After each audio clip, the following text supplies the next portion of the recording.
السلام علیکم ورحمۃ اللہ وبرکاتہ۔ محترم ناظرین، آپ سب کا استقبال ہے i+TV پر۔ یہ ہماری پوڈ کاسٹ کی نئی سیریز ہے جس کو ہم نے عنوان دیا ہے روشن دان۔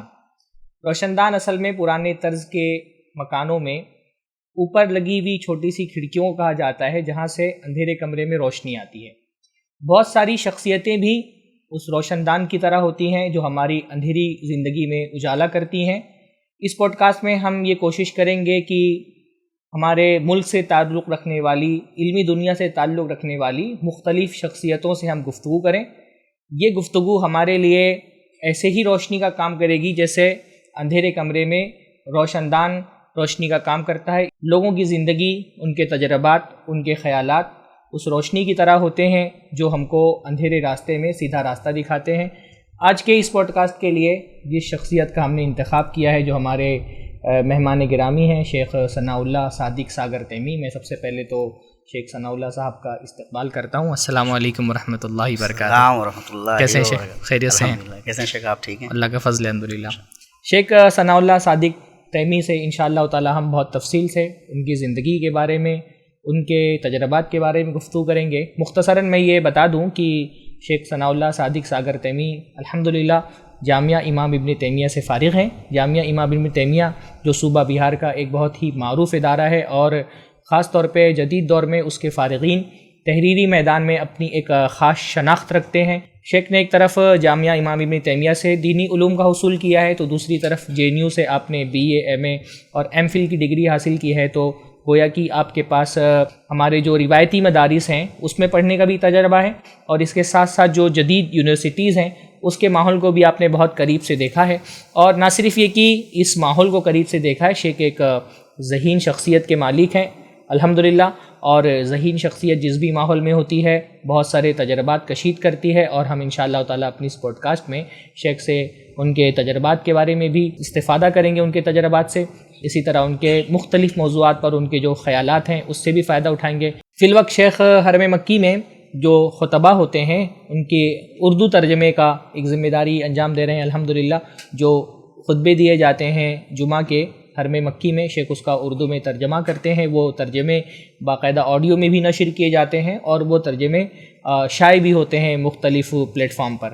تو شیخ نے ایک طرح سے، شیخ کی شخصیت میں یہ بھی ایک خاص بات ہے کہ آپ نے ہندوستان کے ماحول کو بھی قریب سے دیکھا ہے، سعودی عرب کے ماحول کو بھی قریب سے دیکھ رہے ہیں، دونوں جگہ کو وہ تجربہ رکھتے ہیں، تو اس حوالے سے بھی انشاءاللہ تعالیٰ شیخ کے خیالات سے ہم استفادہ کریں گے۔ باقی شیخ ایک معروف شخصیت ہیں، ایک صحافی ہونے کی حیثیت سے بھی، خطیب ہونے کی حیثیت سے بھی، ایک قلمکار کی حیثیت سے بھی مختلف میدانوں کا آپ کو تجربہ ہے، اور ہمارے لیے بہت خوش نصیبی کی بات ہے کہ شیخ گفتگو کے لیے ہمارے پاس فی الوقت موجود ہیں۔ انشاءاللہ تعالیٰ یہ ایک پوڈ کاسٹ کی لمبی سیریز ہوگی اور الگ الگ ایپیسوڈ میں الگ الگ موضوعات پر ہم شیخ سے گفتگو کریں گے۔ جو ہمارا پہلا ایپیسوڈ ہے اس کا خاص تعلق شیخ کے خاندانی پس منظر سے اور شیخ کی ذاتی زندگی سے، آپ کی پرسنل لائف سے ہیں۔ تو شیخ میں شروعات کرتا ہوں۔ نام ماشاءاللہ آپ کا لمبا ہے تو اس کو ہم تھوڑا سا تفصیل سے الگ الگ کر کے سمجھ لیتے ہیں۔ ثناء اللہ تو آپ کا نام ہے، محمد ثناء اللہ ماشاءاللہ۔ صادق جو ہے وہ آپ کی والدیت جی، اور ساگر جو ہے وہ آپ کا تخلص ہے، اور تیمی جو ہے وہ آپ کی نسبت ہے ماشاءاللہ جی جی۔ پیدائش آپ کی، اگر آپ برا نہ مانے تو تاریخ 15 اکتوبر 1986 کو میری پیدائش ہے، وہ جو دستاویزات میں درج ہے ماشاءاللہ۔ میں بہت کلیئر نہیں کر سکتا کہ واقعتاً یہ یہی ہے، لیکن عین ممکن ہے کہ وہ 2-4 مہینوں کا فرق ہو، جی جی، لیکن یعنی ماشاءاللہ بھی آپ جوان ہیں ماشاءاللہ الحمدللہ۔ بارک اللہ فیکم۔ آپ کا خاندانی پس منظر کیا ہے؟ خاندانی پس منظر میں باضابطہ علماء نظر نہیں آتے، اچھا، سب زراعت پیشہ رہے ہیں، اچھا زمیندار رہے ہیں۔ جی جی، ہمارے پردادا وہ ہجرت کر کے مشولیہ ایک بستی ہے مظفر پور میں، جی جی وہاں سے وہ اپنی ننیحال آ گئے تھے، جی، جہاں ابھی ہم لوگ ہیں مرول۔ جی تو وہ جو زمینداری کا سلسلہ تھا وہ انہوں نے وہیں چھوڑا اور جی یہاں آ گئے، تو نسبتاً جو یہاں کی زندگی ہے وہ بدلتی ہے آ کر کے ان کی۔ پہلے سب کے سب دیوبندی مکتب فکر سے منسلک تھے، جی جی، یہاں وہی زمانہ تھا جب وہ آئے ہیں اور جب فکر اہل حدیث کا چرچا شروع ہو رہا تھا، جی تو وہ متاثر ہوئے۔ پردادا ہمارے کس حد تک اہل حدیث تھے اس بارے میں ہم پورے طور پہ